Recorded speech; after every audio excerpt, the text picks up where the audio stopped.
ser igual si es que... Vamos entonces ahora a relacionar lo que vimos hasta acá con el equilibrio de fases de una sustancia pura. Como a forma de repaso, una fase la vamos a definir como una porción de un sistema que tiene una composición química homogénea y un estado físico uniforme en todos sus puntos, y que conocemos ya los distintos estados físicos o de agregación que podemos tener, o por lo menos los más comunes, hay otros, pero bueno, vamos a trabajar con esto, que son sólido, líquido y gas, y que también, si no han visto, a lo mejor no lo han visto con ese nombre, pero saben que hay algunas sustancias que pueden presentar diferentes fases sólidas. Seguramente saben que el carbón común con el que hacen el asado y el diamante son los dos carbonos y que son dos fases sólidas diferentes del carbono y que se denominan estados alotrópicos, y que también hay moléculas que tienen diferentes fases sólidas que se llaman polimórficas. Bien, diagrama de fase, también pienso que han visto algo de esto en química general. ¿Me equivoco o han visto algo de esto?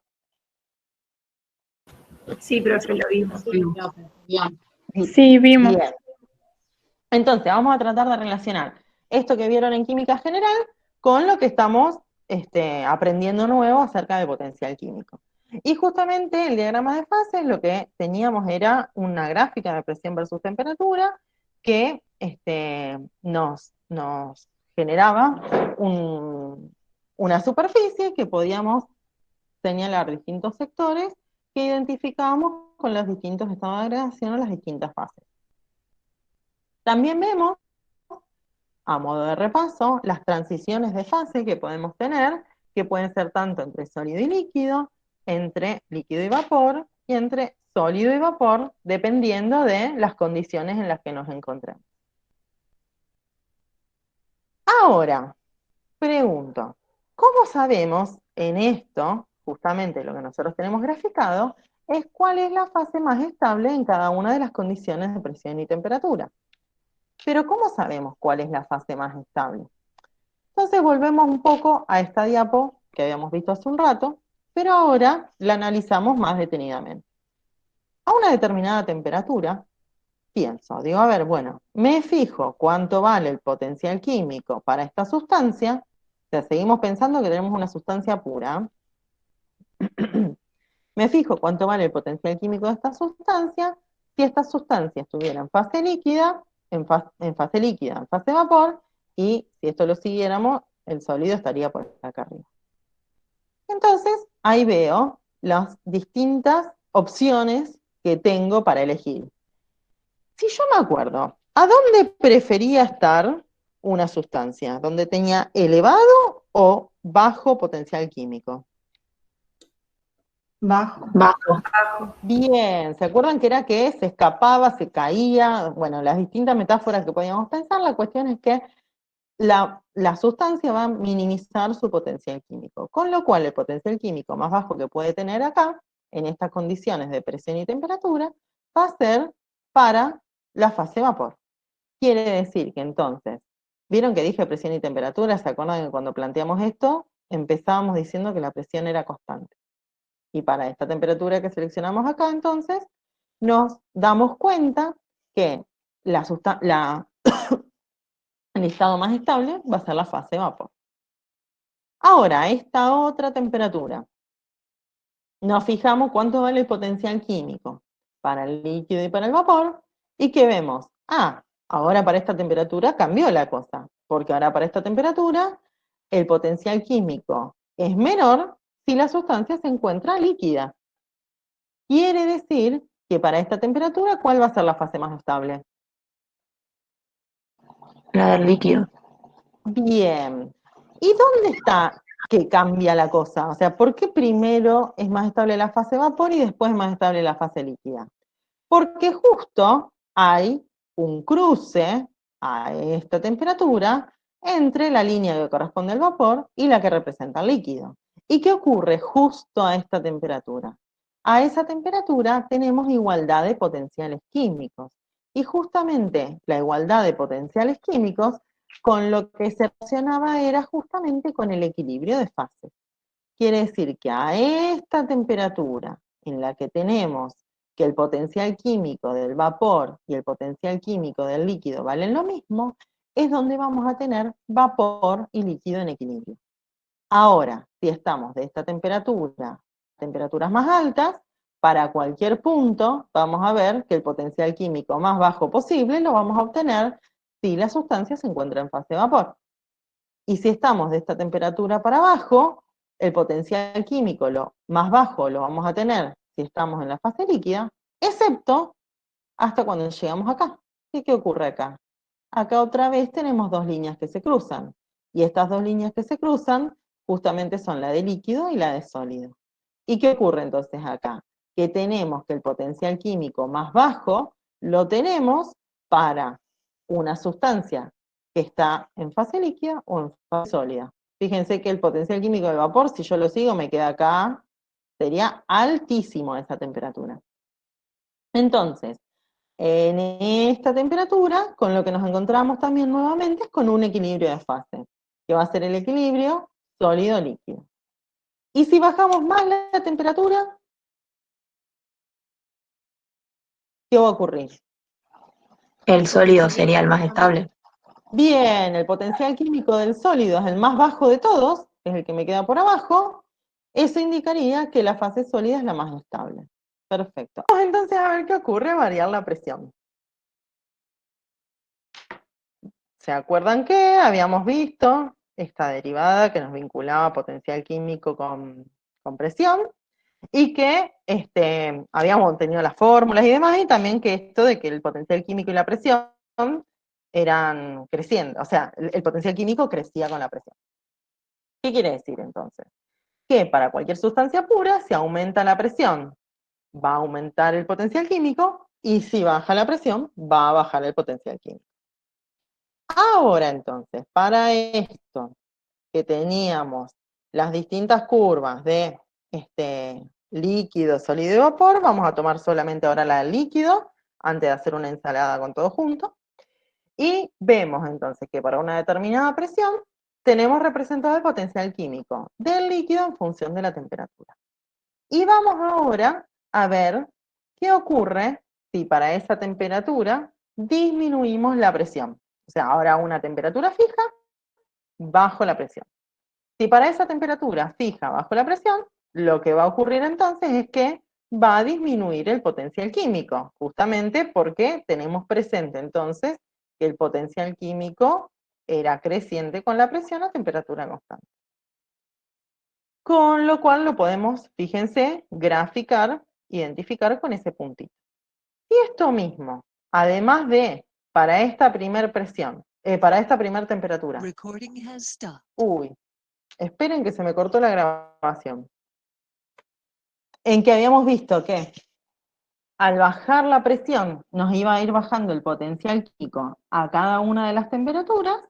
Entonces, si lo vamos viendo de esta manera, ¿qué vemos entonces? Que para cualquier temperatura, si disminuye la presión, va a disminuir el potencial químico, con lo cual completamente vamos a poder graficar o esquematizar otra recta por debajo de la primera, que represente el potencial químico de la misma sustancia a una presión más baja que la que teníamos al principio. Con eso vamos a ver entonces la función que tiene el potencial químico con la temperatura a esa nueva presión. ¿Se nota eso? Sí, profe. Bien. Entonces, esto vamos a acordarnos también que el volumen molar del gas o del vapor va a ser siempre muy superior al volumen molar de la fase condensada, es decir, de líquido sólido. Eso incluso cuando han hecho algunos ejercicios ustedes, vieron que por ahí que tienen que calcular el trabajo, que hacen los cálculos del volumen que ocupa el gas o el vapor comparado con el sólido y el líquido, bueno, son monstruosos, son enormemente más grandes. Y en la mayoría de las sustancias también ocurre que el volumen molar del líquido es mayor que el volumen molar del sólido. Entonces, si nosotros graficamos, o partimos gráfica original, en la que teníamos sólido, líquido y vapor, disminuimos la presión, ¿qué vamos a ver? Que para cada uno, para esto que pensamos que baja la curva que representa cada uno de los estados de agregación, lo habíamos visto para el líquido, pero lo podemos pensar para el resto. Entonces, fíjense que la del vapor teníamos con esta línea verde y que ahora a una determinada temperatura, por ejemplo, a esta que tenemos acá, baja muchísimo el potencial químico. A esta otra temperatura, ¿ven? Teníamos el potencial químico verde, baja acá este rojo. Quiere decir, vemos un enorme descenso del potencial químico para la sustancia esta en la fase de vapor. De la misma manera, como habíamos visto hace un ratito, vemos que el potencial químico disminuye al disminuir la presión también para el líquido, nada más que en este caso es mucho menor esa magnitud. Y por último, para el sólido también vemos la disminución, donde también lo representamos como una disminución un poquitito menor. ¿Se nota eso, lo que hicimos?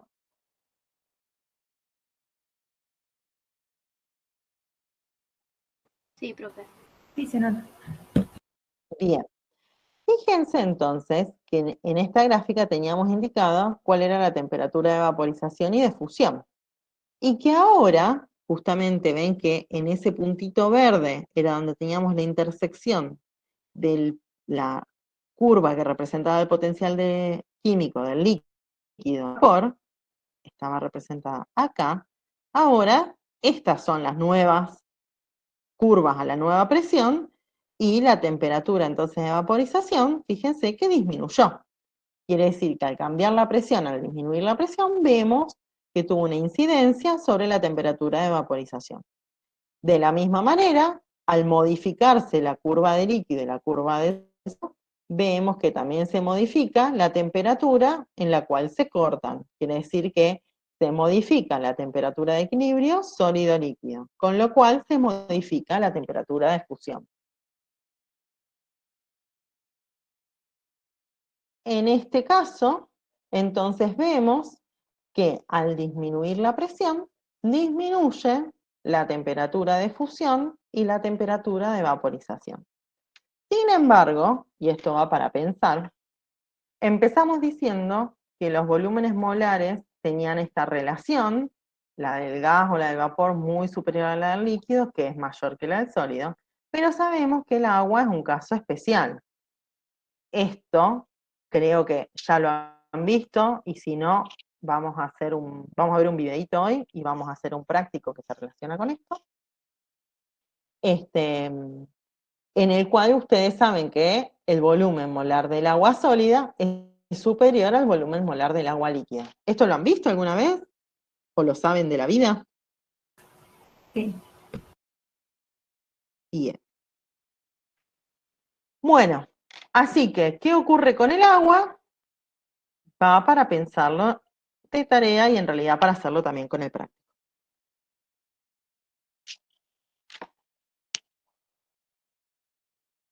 Fíjense que ahora, si marcamos en todo momento cuál es digamos, la línea que corresponde al menor potencial químico, lo remarcamos acá, eso nos va a ir indicando para cada temperatura cuál es la fase más estable, es decir, cuál es la fase que tiene menor potencial químico, que era lo que habíamos visto hace un ratito. Ahora, sigamos bajando la presión hasta una presión más baja, que la vamos a llamar presión 3. Y la bajamos tanto, que se corrieron tanto las curvas, que terminó pasando una cosa muy particular. Y en esa cosa muy particular es que las tres líneas que corresponden al líquido, vapor y sólido se cortan en un único punto. Quiere decir que esta presión tan particular es la que genera que a una temperatura determinada la fase más estable, en realidad, ¿cuál es? Acá. Un equilibrio de las tres. Las tres. Exactamente. Acá tenemos que las tres fases son igualmente estables. Quiere decir que tenemos en equilibrio sólido, líquido y vapor. Y eso justamente es algo tan particular que tienen un nombre especial que se denomina punto triple. Y se llama triple justamente porque tenemos tres fases en equilibrio. Quiere decir que a esta presión particular es que justo se cruzan las tres líneas y podemos observar entonces esto, que serían las tres fases en equilibrio entre sí. Si bajamos todavía más la presión, ¿qué va a ocurrir? Que ahora ya, como la del vapor siempre se mueve mucho más que la del sólido y la del líquido, baja todavía más, ¿qué termina pasando? Ya la del líquido queda siempre por encima de alguna. Fíjense que en este caso, a temperaturas bajas, tenemos que el menor potencial químico lo tiene el sólido, tenemos acá una temperatura de equilibrio entre sólido y vapor, y por encima de esa temperatura el menor potencial químico lo tiene el vapor. Ahora el líquido, siempre, a cualquier temperatura, tiene un potencial químico mayor que alguien más. Quiere decir que nunca va a ser la fase más estable. Bien, que acá vemos que también se cruza, ven por ejemplo la línea del líquido, se cruza con la línea del sólido. ¿Esto significa algo? ¿Nos aporta alguna información?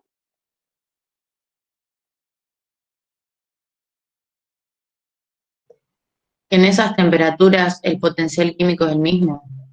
Claro, sería esto, exactamente, que a esta temperatura el potencial químico del sólido y del líquido son iguales, pero la del vapor es menor. Quiere decir que esto en realidad, bueno, justo son los mismos, pero no nos da ninguna información. Lo menciono porque cuando uno después se encuentra en un momento de la vida, ve que esto se cruza y le da ganas de decir que hay equilibrio sólido-líquido, por ejemplo. Pero siempre tener en cuenta que acá el menor potencial químico lo tiene la sustancia en fase de vapor. ¿Sí? Fíjense que entonces en todos fuimos marcando con línea más gruesa cuál era la fase más estable en cada condición. Y todo esto entonces, ¿para qué?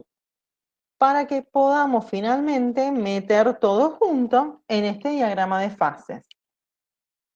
Acuérdense, a la primera presión, que era por la que empezamos, a esa presión que la llamamos P1, veíamos que teníamos las tres líneas, sólido, líquido, vapor, que había una condición en la que el sólido y el líquido se cruzaban y justamente nos indicaba que tenían igualdad de potenciales químicos y que encima, además, era menor que el del vapor. Después, si aumentábamos más la temperatura, teníamos fase líquida, hasta que se igualaba el potencial químico del líquido con el del vapor, donde teníamos entonces ahí equilibrio líquido-vapor, y si subíamos más la temperatura, el menor potencial químico lo tenía el vapor, con lo cual teníamos que la fase más estable era la del vapor. Si eso lo queremos representar en esta gráfica, vemos que para esta presión 1 podemos marcar dos puntos muy importantes, que eran la temperatura de fusión y la temperatura de vaporización, que es lo que marcamos, fíjense acá. Ahora habíamos bajado un poquito la presión.